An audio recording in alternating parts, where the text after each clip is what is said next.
বাবা, তুই চাটাটা তুললি কেন? আমরা রথ টানবো কিভাবে? আরে আজকে উল্টো রথ না, এই রথটাকে আবার উল্টো করে বানাতে হবে। চাকা ওপরে থাকবে আর মাথা নিচে থাকবে। বাবা, তুই তো জানিস রে। আরে এটা কোনো ব্যাপার? এটা তো কমন সেন্স। তুই বড় হ, তারপরে বুঝবি। এই বাবা, না আমাদের হচ্ছে উল্টো করে হাঁটতে হবে। এই তোদের হলো কখন থেকে বাইরে? তুই রথের চাকাটা খুলে ফেললি কেন? কেন? তুই তো বললি আজকে উল্টো রথ, তাই তো চাকাটা উল্টো দিকে লাগাচ্ছিলাম। তোর কোনো কমন সেন্স নেই?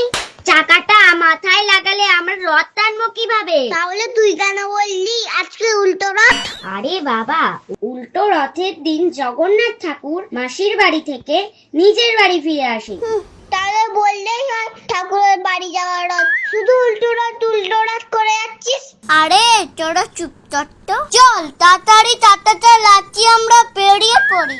আবার বাড়ি যেতে তো মেলায় যাবো। জয় জগন্নাথ। জয় জগন্নাথ।